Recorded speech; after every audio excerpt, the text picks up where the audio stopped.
మనం మొదటి రాత్రి ఇక్కడ ఇలా జరుగుతుందని అనుకోలేదు సార్ అని వస్తారైతే భావోద్వేగానికి గురవుతుంది. అవునండి, రాబోయే కథలు అయితే చాలా చాలా ఇంట్రెస్టింగ్ అయితే ఉంటుంది. మీకు కనుక ఈ వీడియో నచ్చితే వీడియోకి ఒక లైక్ చేయండి, సబ్స్క్రైబ్ చేసుకోవడం అస్సలు మర్చిపోకండి. వీడియో స్కిప్ చేయకుండా చూడండి, చాలా చాలా బాగుంటుంది అనమాట. వస్తారా అయితే ఇంకా రిషితో ప్రేమగా మాట్లాడుతూ ఉంటుంది. చూడు వస్తారా, నేను ఇలా రావడానికి కారణం ఏంటో నీకు తెలుసు అని నేను అనుకుంటున్నాను. నీ రిషి సార్ ఏం చేసినా కానీ ఒక కర్తవ్యంతో చేస్తాడు అని చెప్పేసి వస్తాతో అంటూ ఉంటాడు. ఈ మాటలన్నీ రంగ వాళ్ళ అమ్మమ్మ వింటూ ఉంటుంది. విని ఒకసారిగా తలుపులు తీసి లోపలికి వస్తుంది. అంటే మీరు ఇన్నాళ్ళ నుంచి రంగా వేషంలో ఉండి రిషి సారా, నా మనవడు ఏమైపోయాడు అని చెప్పేసి ఇంక రంగా వాళ్ళ అమ్మమ్మ అయితే నిలదీస్తూ ఉంటుంది. రంగా వాళ్ళ అమ్మమ్మ నిలదీస్తున్న విషయం అయితే ఇంక వసుధార జరిగిందంతా చెప్తుంది.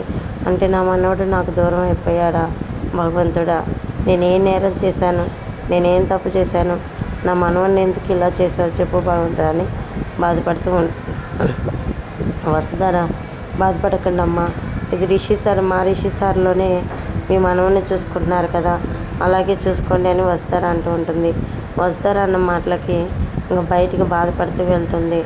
ఇంక వస్తారా తనకి జరిగిన వివాహం గురించి, ఆ తర్వాత రిషికి వస్తారికి మధ్య ఏం జరగలేదని పెద్దమ్మతో చెప్పడంతో ఆ పెద్దమ్మ అంత శుభకార్యం అంతా ఇంట్లో అరేంజ్ చేస్తూ ఉంటుంది.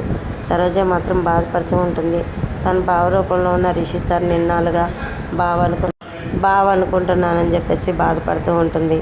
సరే అని చెప్పేసి ఇంకా వాళ్ళిద్దరికీ ఇంకా కార్యం జరిపించాలని సరోజనే దగ్గరుండి డెకరేషన్ అయితే చేస్తుంది. ఇంకా వస్తారా రిషికి వెళ్ళి చూస్తూ సిగ్గుపడుతూ ఉంటుంది. రిషితో ఇలా అంటూ ఉంటుంది, ఏంటి వస్తారా అలా చూస్తున్నాను రిషి అడుగుతుంటే, మనం మొదటి రాత్రి ఇక్కడ ఇలా జరుగుతుందని నేను అనుకోలేదు సార్ అని వస్తారా అనుకుంటూ ఉంటుంది.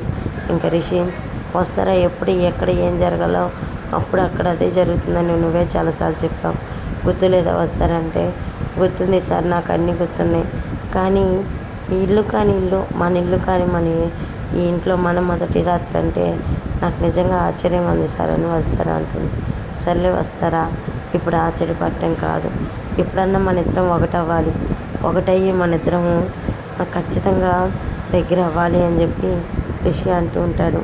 మా అమ్మ కోరిక తీర్చాలి, మా అమ్మ మళ్ళీ మన కడుపును పుట్టాలి వస్తారా అని చెప్పేసి వస్తారతో ఇంక రిషి అంటుంటే, వస్తారా తప్పకుండా సార్, జగతి మేడం మళ్ళీ నా కడుపునే పుడుతుంది, మేడం నా కడుపును పుడితే నేను రుణం తీర్చుకుంటానని ఇంకా వసుధార ఇంకా మాట్లాడుతూ ఉంటుంది రిషి చేపట్టుకుని.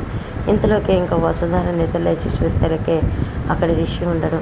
అంటే ఇదంతా నేను కలేనా, నేనంతా కలగంటున్నానా, నా రిషి సార్ నిజంగా నా దగ్గరికి రాలేదా, ఇలా జరుగుతుందని నాకు ముందే కల వచ్చిందంటే ఖచ్చితంగా ఆయన నా రిషి సరే ఇలాగే జరుగుతుందని చెప్పేసి లేచి బయటికి వెళ్తున్న తర్వాత ఏం జరుగుతుందో మన ఛానల్లో చూద్దాం ఫ్రెండ్స్.